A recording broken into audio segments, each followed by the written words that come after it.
guys, and welcome to my channel. Time is but a window. As a lot of you guys know, I am a child of the 90s, and because of that, we grew up playing games like Rash. So here, I was surprised to find out that there was a new incarnation of such a game called Road Redemption.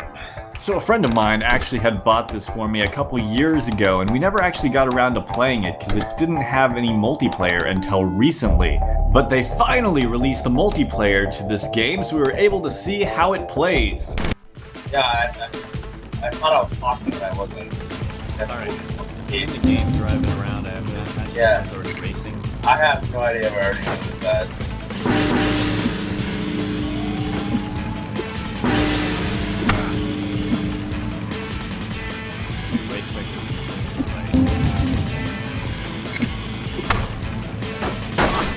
In fact, it actually took me quite a while to get the hang of things, and I just kept dying over and over again. But once I did start to get the hang of actually driving around on these motorcycles, which have really crappy turning by the way, I realized that they also had jump jets, and it seemed like they had a turbo, though I couldn't figure out how to use it. And because I didn't know how to use the turbo, in this first game I just kept getting last place over and over again.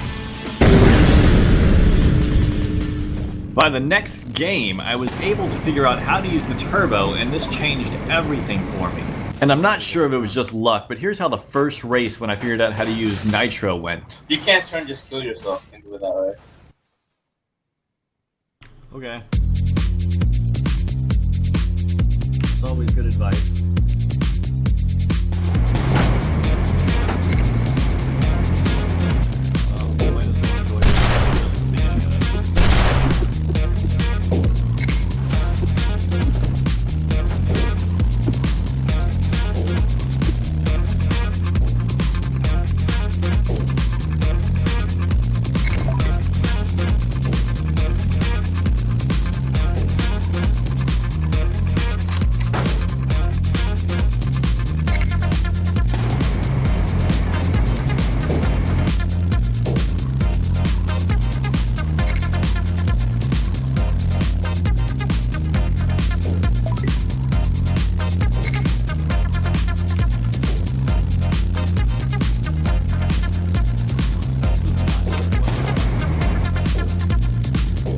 Hold on, break the turn better. Hold on, break the turn. It helps a lot.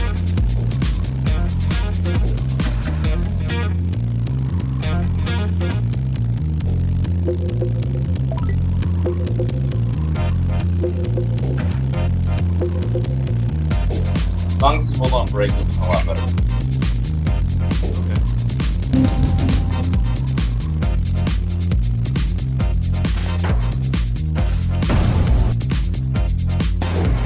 You got first place?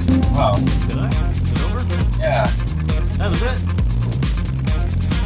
So as you can see, it actually came as quite a shock to me. Sadly, the luck wouldn't continue. I'm so lost.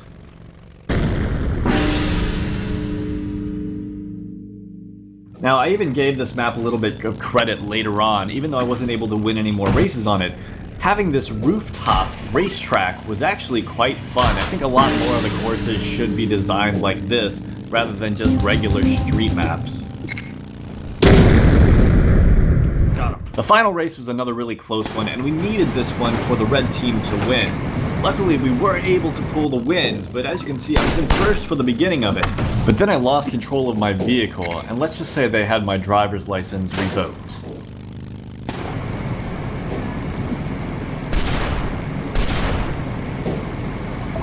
Now, the next map was a little bit more exciting because I got to finally unlock my first character, which turned out to be Santa Claus.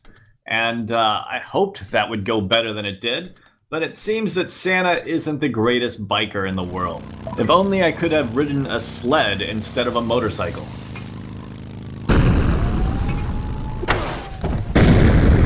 One of the biggest nostalgic feelings in this game comes from all the weapons and being able to do combat while driving.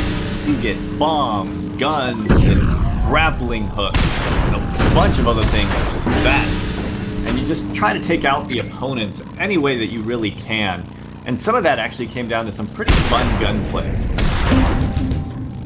Though I must admit, shooting at people while driving in this game seems quite a bit more difficult than in GTA. A few unlockables later, we found ourselves on a snowy course. But yet again, I failed to start out very strong. What happened there? Oh, I did that first thing because I got the bike that just goes full acceleration and has no turning ability.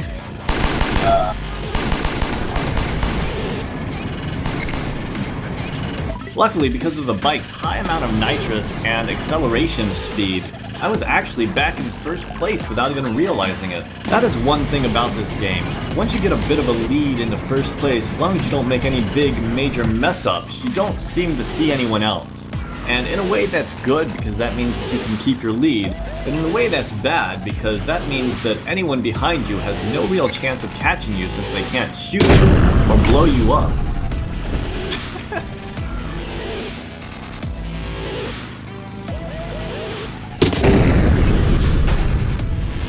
Overall, I do have to admit, this game was a fun bit of nostalgic gaming, and I definitely can see myself playing this in the future with some friends. But, overall, I don't see it ever becoming any sort of esport. Still though, I had a great time playing it, and I do recommend checking it out if you ever have the chance. Now, I don't think the single player is anywhere near as fun, and most of the fun from this game does come from playing with friends. But as you can see here, once you get past the pack, as I spoke about earlier, you really don't have any other obstacles except for dodging traffic and making sure those police officers don't come and attack you.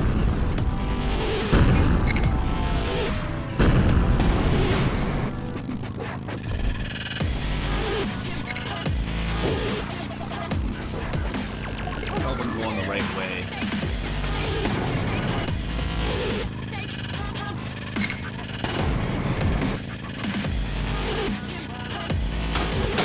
This is a pretty interesting bug. Did you see that 5th place person all of a sudden appear next to me for a moment?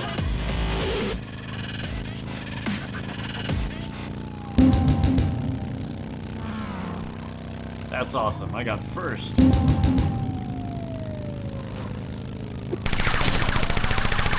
Not only did I get first, but my internet died shortly after, which made me wonder if that race even counted for me. Either way, it was a good note to end it for the day. So I hope you guys enjoyed this video and this recap of this game that I played called Road Redemption. So if you're a 90s kid like me and you played Road Rash and have some friends that are interested in kind of just battling it out, check this game out. But even if you're not, this game might have a few bugs here and there, but it was a lot of fun. Hope you guys enjoyed this video and have a great day.